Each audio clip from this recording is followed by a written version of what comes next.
Friends, ఈరోజు కేంద్ర కులగణనని ఎలా ఎన్రోల్ చేసుకోవాలనో చూద్దామండి. సెల్ఫ్ ఎన్యూమరేటర్స్ ఎలా చేసుకోవాలి, మనమే ఎంట్రీ చేసుకోవడం ఎలా అనేది చూద్దాము. ఇందులో ఈ లింక్ని క్లిక్ చేసి మనకి ఇలా వస్తుంది. దీంట్లో ఫస్ట్ ముందుగా మనం ఏ రాష్ట్రానికి చెందిన వాళ్ళమైతే ఆ రాష్ట్రాన్ని ఎంట్రీ చేసుకోవాలి. ఈ క్యాప్చా ఎంటర్ చేయవలసి ఉంటుందండి. ఎంట్రీ చేసిన తర్వాత క్యాప్చా ఎంటర్ చేసి వెరిఫై అండ్ ప్రొసీడ్ అని కొట్టండి. మనకి ఇలా ఓకే వస్తుంది. ఓకే చేసుకున్నాక ఇక్కడ హౌస్ హోల్డర్ ఇంటి పెద్ద నేమ్ అడుగుతుంది. అది జాగ్రత్తగా మనకి ఆధార్ కార్డులు ఎట్లుంటే అట్లా కొట్టేసేయండి, చాలా బాగుంటుంది. ఇక్కడ మొబైల్ నెంబర్ ఎంట్రీ చేయండి. తర్వాత ఈమెయిల్ అడ్రస్ను కూడా ఎంట్రీ చేయండి. మనం మొబైల్ నెంబర్ ఎంట్రీ చేసిన దానికి ఓటీపీ వస్తుందండి. ఆ ఓటీపీని ఎంట్రీ చేసుకోవాల్సి ఉంటుంది. ఇలా ఓటీపీ ఎంట్రీ చేశాక లాంగ్వేజ్ సెలెక్ట్ చేసుకోవాల్సి ఉంటుందండి. తెలుగు అని సెలెక్ట్ చేసుకోండి. తర్వాత వెరిఫై ఓటీపీ అని కొట్టేసేయండి. తెలుగు అయితే తెలుగు, ఇంగ్లీష్ కావాలంటే ఇంగ్లీష్ సెలెక్ట్ చేసుకోండి. తర్వాత ఓటీపీ ఎంట్రీ చేసుకున్నాక ఇట్లా గణన గృహ వివరాలు ఎంట్రీ చేయండి అని చెప్పేసి వస్తుందండి.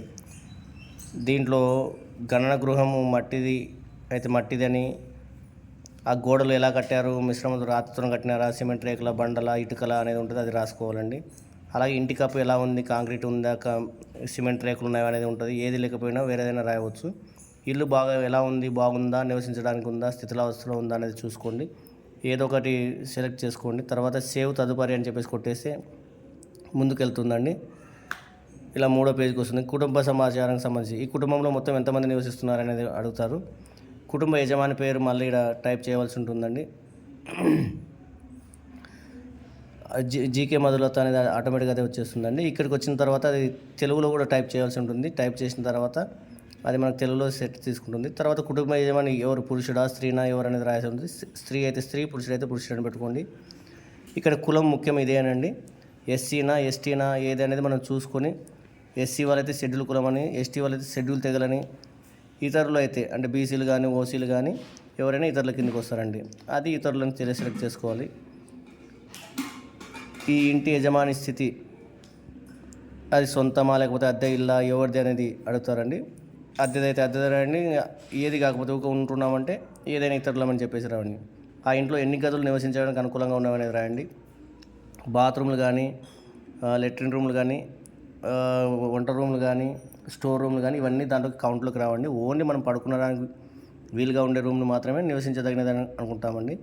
ఆ కుటుంబంలో వివాహమైన వాళ్ళు ఎంతమంది ఉన్నారు, ఒకరుంటే ఒకరు రాయండి. తర్వాత కుటుంబంలోకి సంబంధించిన వసతులు, నీళ్ళు ఎలా వస్తాయి, తాగడానికి నీళ్ళు అనేది కుళాయి నీళ్ళ, బయటి నీళ్ళు అనేది చూసుకోండి. కుళాయి నీళ్ళు అది ఎట్లా ఇంటి లోపల ఉందా ఇంటి బయట ఉందా చూసుకోండి. కరెంట్ ఆ ఇంట్లోకి మనకు సోలారా, కిరోసినా ఎలా వస్తుంది అనేది మనకి విద్యుత్ చెక్ ద్వారా వస్తుంది కనుక అదే రాసుకుంటాం. వెలుతురులో లైట్లు అని. మరుగుదొడ్డి వసతి, ఈ కుటుంబం వాడుకకు మాత్రమే ఉందా, వేరే వాళ్ళకి అందరికీ ఉందా అనేది రాశారు. ఏ ఇంటికి ఆ ఇంటికి ఉంటే పర్వాలేదు. మరుగుదొడ్డి లేకపోతే బహిర్భూమి అని పెట్టండి, బయటికి వెళ్తామని చెప్పేసి. మరుగుదొడ్డి రకం ఎలా ఉంటుంది అనేది, సెప్టిక్ ట్యాంక్ ఉందా లేకపోతే డైరెక్ట్ బయటకు పంపించేది ఉందా అనేది అది చూసుకోండి. ఈ 2 గొయ్యలు, 1 గొయ్య అవన్నీ ఉంటాయి. అవన్నీ ఏదో ఒకటి మీరు ఏదైతే ఉందో అది చూసి పెట్టుకున్న దానికి ఇబ్బంది ఏం లేదండి. మరుగుదొడ్డిని నిండిన తర్వాత మనుషులతో తీపిస్తారా లేకపోతే జంతువులు వచ్చి తినిపోతాయా అనేది ఒకటి అడుగుతారండి, అది చూసుకోవాలి. మురుగునీటి పారుదల సౌకర్యం, మనకు మురికి కాలువలు ఉంటే మురికి కాలువలు పెట్టండి, లేకపోతే లేవని పెట్టండి. ఆవరణ లోపల స్నానం చేయటకు ఉన్న వసతి గృహాలు, స్నాన గది ఉందా లేదా అంటే బాత్రూమ్ ఉందా లేదా అనేది. ఇంటికి ఎల్పిజి గ్యాస్ కనెక్షన్ తీసుకున్నారా లేదా, ఉంటే ఎల్పిజి కనెక్షన్ పెట్టండి. లేని వాళ్ళ కోసం కింద ఉన్న ఆప్షన్, ఇంటి లోపల వంట కానీ బయట కానీ ఎక్కడ పెడుతున్నారని చెప్పేసి ఇది పెట్టుకోవాలి.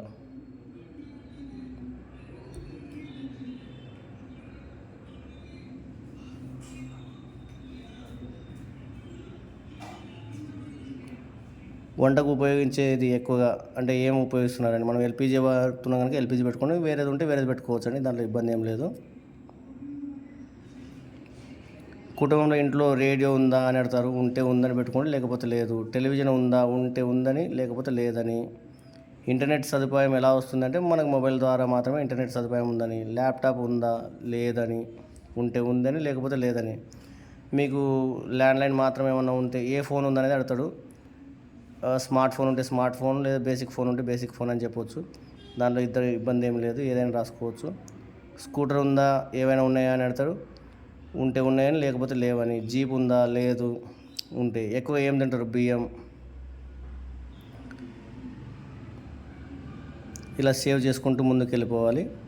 ఇక్కడ వచ్చిన తర్వాత మొత్తం ఒకసారి మనకు నీట్గా ప్రివ్యూ ఇస్తుంది అనమాట. ఏమేమి మనం ఎంటర్ చేసుకున్నాం. తెలంగాణ రాష్ట్రం, జోగులాంబ గద్వాల జిల్లా, ఇంటి ఇది, గణన గృహ వివరాలు, మట్టి మిద్య, సిమెంట్ ఇసుక అన్నీ చూసుకోండి. ముఖ్యంగా కుటుంబ ఎంతమంది ఉన్నారు, యజమాని పేరు కరెక్ట్ ఉందా లేదా చూసుకోండి. ఇక్కడ ముఖ్యంగా మనం ఏ తెగకు వస్తామా, ఎస్సీ కిందకి వస్తామా, ఎస్టీ కిందకి వస్తామా అనేది బాగా చూసుకోండి. ఎందుకంటే అదే మనకు తర్వాత కాలంలో ఎంట్రీ చేసుకునేదానికి ఉపయోగపడుతుంది. కనుక కొద్దిగా బాగా చూసుకోండి. ఎస్సీ ఇలా ఉండాలి, షెడ్యూల్ కులం ఎస్సీ వాళ్ళైతే. ఎస్టీ వాళ్ళైతే షెడ్యూల్ తెగలని వస్తుంది.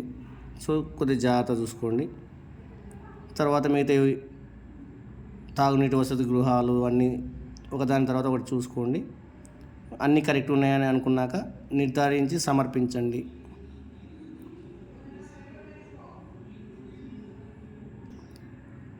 ఇలా ఎంట్రీ చేసినాక మనకు ఈ నెంబర్ వస్తుందండి. ఇది మనం వచ్చిన ఎన్యూమరేటర్కి చూపిస్తే వాళ్ళు దానిని చూసి అప్రూవల్ చేసి పడేస్తారండి.